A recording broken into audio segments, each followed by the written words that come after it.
TVS পডকাস্টে সবাইকে স্বাগত। সঙ্গে আছি আমি রকুনুজ্জামান মনি। চীনের ক্ষমতাসীন কমিউনিস্ট পার্টির আমন্ত্রণে বিএনপি সহ বেশ কয়েকটি রাজনৈতিক দলের নেতারা গিয়েছেন চীন সফরে।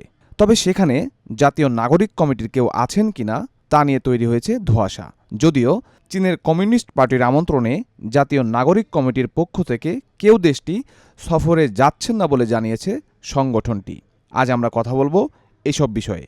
আমাদের সঙ্গে যুক্ত আছেন জাতীয় নাগরিক কমিটির যুগ্ম আহ্বায়ক আরিফুল ইসলাম আদিব। আপনাকে স্বাগতম। বিএনপি সহ বেশ কয়েকটি রাজনৈতিক দলের নেতারা চীনের কমিউনিস্ট পার্টির আমন্ত্রণে চীনে গিয়েছেন। সেখানে জাতীয় নাগরিক কমিটির কেউ আছেন কিনা?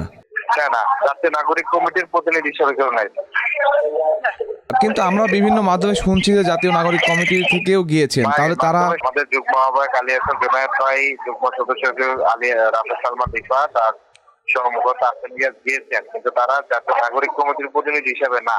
তাহলে কি আপনাদের আনুষ্ঠানিকভাবে দাওয়াত করা হয় নাই? আমাদের আনুষ্ঠানিকভাবে দাওয়াত করা হয়েছিল, কিন্তু যায় নাই। আমাদের একটা প্রেস রিলিজ আছে, দেখেন ভাই।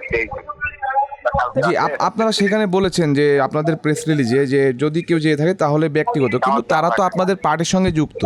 তারা আমাদের পার্টির সাথে যুক্ত, কিন্তু এজ এ পার্টির মেম্বার হিসাবে তাদেরকে অ্যাসাইন করা হয় না। তারা তাদের ব্যক্তিগত পূর্বের যে পরিচয় বা অভ্যুত্থানকারী ছাত্র নেতা হিসাবে। চীনে যারা রাজনীতিবিদরা গিয়েছেন সেখানে কোন বিষয় নিয়ে আলোচনা হতে পারে সেটা কি আপনি জানেন? না, আমাদের ধারণা নেই। আপনাদের ফোরামে কি এটা নিয়ে আলোচনা হয়েছিল যে চীনে সফরটা আপনারা যে যাচ্ছেন না সেটার বিষয়ে কোনো আলোচনা হয়েছিল?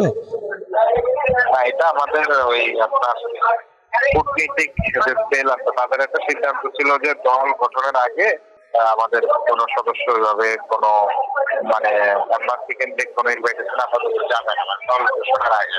আপনাকে অসংখ্য ধন্যবাদ।